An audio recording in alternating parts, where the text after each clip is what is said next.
Hi, everybody. Welcome to Something to Talk About. I am Taco, and this is my Song of Ice and Fire series. And today I'll be covering Harys Swyft. This is a thumbnail. So I cover characters who are a little lesser known, who didn't really make it on the TV show. I'm tired of saying this, but this guy technically is on the TV show. I'll point him out. I think he has a line.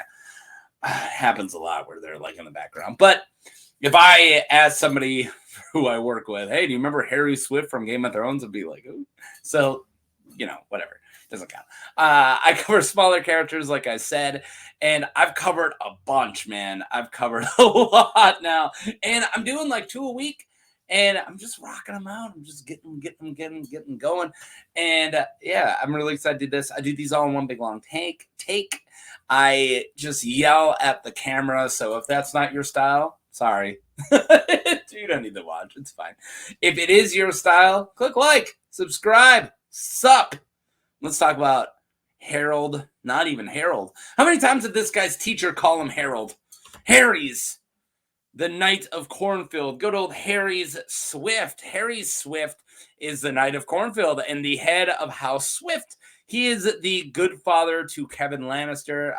Kevon Lannister. I'm just going to say Kevin. Good father means dad-in-law, right?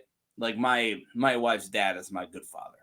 He's all right. I don't know if he goes so far as to say good father, but he's okay. I'm joking. He's a good guy. Harry's has a small white beard over his small chin. He is bald and soft and servile. Yeah. God, those are all bad words. Well, not bald. You can be bald. Bald's fine. But soft and servile. I guess I'm a little soft. Actually, even though I'm chubby, I'm kind of solid. It's weird. Like, I'm a chubby guy with a solid belly. My whole family, all the guys got big round bellies. Even when I was skinny, it was round. All right. God, these tangents. Harry's yellow doublet is decorated with the Batum rooster of House Swyft in lapis beads. He also wears a cloak and breeches of yellow silk. He likes to wear yellow, this guy. He is stated that he has a fat wife. It is stated that he has a fat wife, which seems mean and pointless to state here. Yeah, when I did research on him, they're like, his wife's fat. I'm like, I guess. Is that important? I still added it, but like, okay. So you might be seeing a theme: soft, servile, yellow. We'll get to all this. House Swyft, second slides, always the house they belong to. You guys know that. House Swyft of Cornfield is a knightly house from Cornfield. Wow. In the Westerlands, this is a Lannister bannerman. Among the principal houses sworn to House Lannister of Castle Rock. Their arms depict a blue Batum rooster on yellow, according to semi-canon sources. Their words are, awake, awake. They might as well be cock-a-doodle-doo. Awake. It's a rooster yelling awake, which translated from cock-a-doodle-doo. Awake, awake. Why not? Sir Addison Hill, the bastard of Cornfield, was a legendary brother of the Kingsguard during the reign of Aegon I, who eventually rose to the position of Lord Commander. That's awesome. I just wanted to bring that up, guys.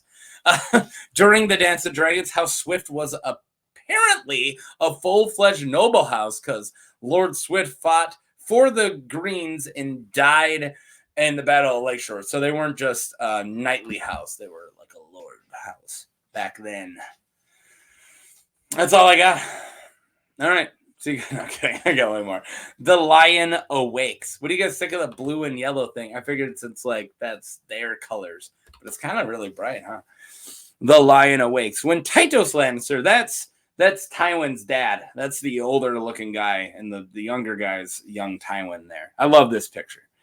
All right. When Tytos Lannister was Lord of Casterly Rock, Sir Harys borrowed large sums of money, because they all did, from House Lannister. Upon Sir Tywin Lannister's, that's the little guy there, return from the War of Ninepenny Kings, the young heir of Casterly Rock was determined to return his house's status and begin demanding repayment of gold lent by his father Tytos. Those who could not repay immediately had to send a hostage to the rock until their debt was settled. Harys hastened to obey, so he immediately was like, whoa, this little kid means business. The lion has awoken, is what he says. Unable to pay immediately, Harys surrenders his daughter, Dorna, into custody of Tywin's younger brother, Kavan Lannister, until the debt was settled. Kavan, I pronounced it 3 different ways in a row. Kevun, there you go, now 4th, eventually married Dorna. Okay. So, Tytos sucks as a lord, right?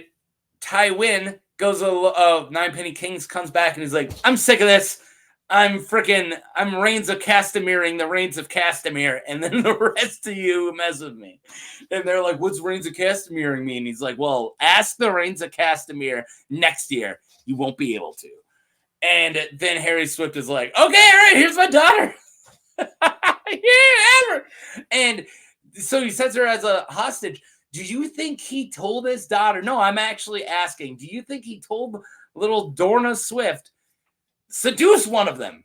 This is our way in, honey. He probably did. God, I hate this. I hate this law. The laws, the system. I hate the system. I don't know if this is controversial to say, but feudalism, not cool. Is that controversial? You know what political system I don't like? Feudalism. That might offend some people nowadays. Why? The Enlightenment happened, and now we all agreed. Everyone got together and agreed that feudalism was not cool at one point. This is still so nicely looked upon that they called it the Enlightenment when we all decided maybe feudalism's bad. And this is a reason, because people are like, here, like me. Well, what are you going to do about it? Have my daughter. Jeez. Tywin's man. So now we're going to flip to the books and actually the TV show, technically.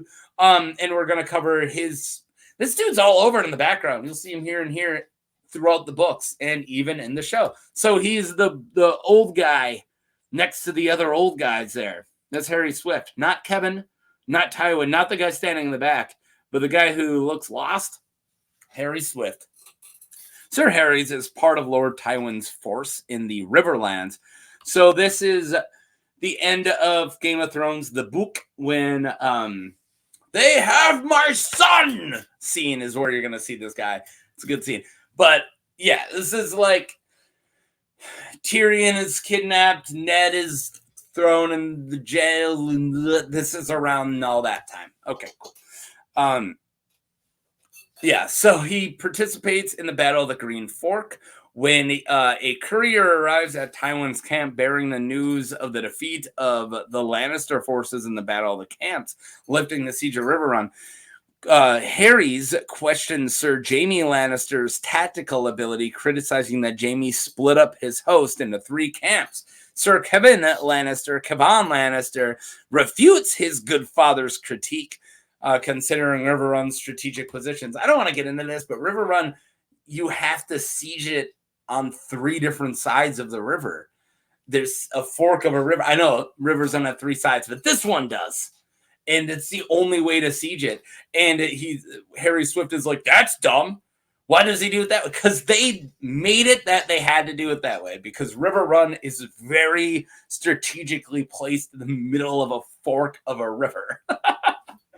Yeah. So anyways, that's all. So actually, stepdad, don't talk crap about my nephew. When the defeatist Harys wants to appeal for peace, Tywin Lannister explains that Robb Stark will want vengeance for the execution of his father. Tyrion says that. Ned Stark. Harry suggests appealing to Crown for new troops and to raise a new host at Castle the Rock. The guy is kind of craven and afraid of the big bad wolf. Yeah, it's true. So this is he kind of talks in the scene in Game of Thrones season 1, and that's that really cool. They have my son scene, which I already said, but Tyrion is like, you want to know where your piece is? And then he like knocks his wine glass over. He's like, it's there. It's shattered because we killed Ned. You idiots. What are you doing? Yeah, that's you know, season 1's really good. What can I say? I love some of that show. I love the first 5 seasons. Let's just be nice here. Let's just be nice, okay, guys? Let's get along. Yeah, so he's craven, he's afraid of the wolf, and he wants to sue for peace, and everyone's like, who invited the rooster guy in? Tywin's man again! Harrenhal. Harys is with Tywin's army when they take Harrenhal. During their time at there, Harys alienates the cooks who spit on his food. He pisses off the guys who make your food. You know why? Because you don't tip good enough, Harys. Everyone knows you tip good. You don't mess with the cooks. You don't mess with the people who prepare your food. You tip well. You're polite. That's what you got to know. Because Harry's never worked as a server. He doesn't know this stuff. His squire is killed in an argument between the brave companions over their inability to kill Beric Dondarrion. Holy crap, he didn't know how hard the job that was. Arya Stark watches Harys kiss Vargo Hoat under Tywin's orders to put the conflict between them. I did not misspell anything. Tywin literally made them kiss and make up. If he didn't, Tywin would have sent him to his room without dinner. Can you imagine? Like, this random squire's like, hey, brave companions, how's Beric Dondarrion? And then whoever it was, like freaking Shagwell's like, what? Because Shagwell's crazy. And then Harry's is like, they killed my squire. And he's like, kiss Vargo Hoat. Do it, Tywin says. Kiss and make up. I will not have you guys fight. Smooch. Or I'll be grounding you. Take away your phone privileges, Harys Swyft. All right, more of Tywin's man, but this time at the Blackwater. During the Battle of the Blackwater, Harry is trapped beneath his horse. Oh no, after it falls on him. He is rescued by one of his man-at-arms named Willett. Good old Willett. Is he a fan of Rhett and Link? Willett? No one's gonna. Maybe. Rhett Link's famous. People will get that Willett joke. All right. Willett, who defends against all attackers, taking grievous wounds in the process. For Willett's efforts, he is awarded a spear with a silver-banded haft. Wow. A new suit of ringmail. Wow, for saving him. Cool. And a full helm and visor. So he gets some armor. Cool. His sons are able to be taken to Castle Rock to serve the Lannisters. Okay, all right. The eldest as a squire and the younger as a page with the opportunity to rise to knighthood. Not worth it. They should have just let Harys Swyft die.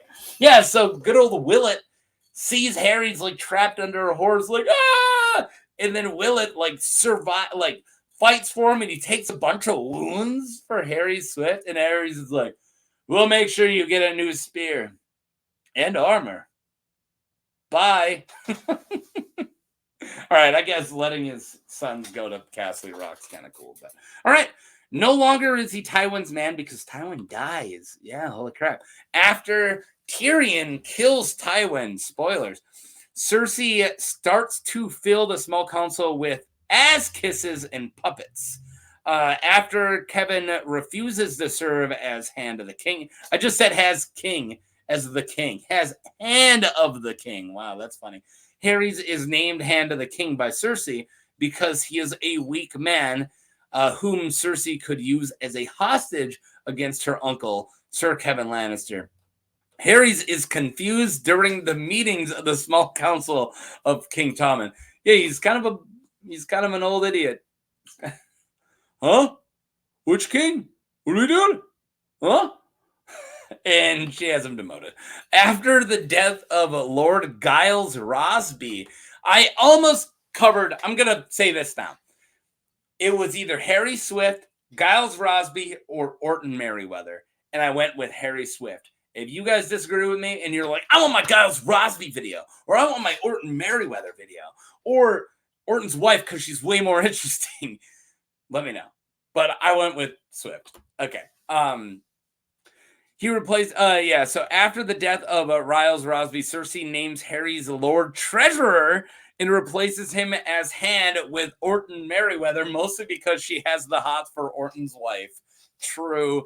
When Cersei is arrested by the Faith of the Seven, Harry's and the Grand Maester Pycelle take control of King Tommen and request that Kevan Lannister return to the King's Landing as regent. You know why? Because Pycelle and Harry's bond over their Lannister butt smooching. And they were like, what do we do? I usually just ask a Lannister. And then Harry's like, which Lannister do you normally ask? And then Pycelle's like, Tywin, but he's dead. What about you? I asked Kevan. Well, we should ask Kevan. Let's get him. That's that. There you go, guys. That was a scene we missed in the books. Oh, God. All right, we're almost done. I like this art. It looks cool from Fantasy Flight Games, but I don't like that he has hair. Okay. Still great drawing. Better than I can do. Harry's continues. So Lord Treasurer. Harry's continues to serve as Lord Treasurer, although his vaults are empty. Thanks, Baelish. In order to placate the Iron Bank of Bravos, he writes to the bankers of Myr in hopes of a loan, and is advised by Kevan to also write the Magisters of Pentos. So he's trying to borrow money to pay off a debt. That's smart. Kevan refuses to follow Harry's suggestion of raising taxes as the realm is too full of rebellion and half its lords cannot tell taxation from tyranny. Kevan is totally right that time. Kevan suggests Harry's travel to Bravos and treat with the Iron Bank in person. So he does do that. And I should have covered it, but it's Winds of Winter, so sometimes I don't cover it because we're not really sure, even though it comes out on a sample chapter. Do we really know? You know, maybe the sample chapters will be changed. Maybe they won't. I don't know. But so him and Rafe the Sweetling go to meet with the Iron Bank in Bravos, and they go to a play, and Arya sees him. So yeah, so he does end up going to Bravos. We know that much. All right, let's talk about some symbolism. Symbolism. I don't think I have any theories. Yeah. The craven that fails upward. This guy's just a chicken. just like his sigil. All right. So I looked up, trying to find some theories, and there really wasn't any. So I don't have a lot of theories to cover for him. Just the symbolism of him being a craven ass kiss that somehow makes it all the way up to hand the king. So yeah, also yellow. He wears a lot of yellow. He's got a yellow tunic and yellow pants and yellow stuff. He's a yellow belly. He's yellow. He's a chicken. He's just a butt kiss craven. That's this guy's deal, right? So this also shows that one can rise in the feudalist system, which I've already discussed how much I love feudalism.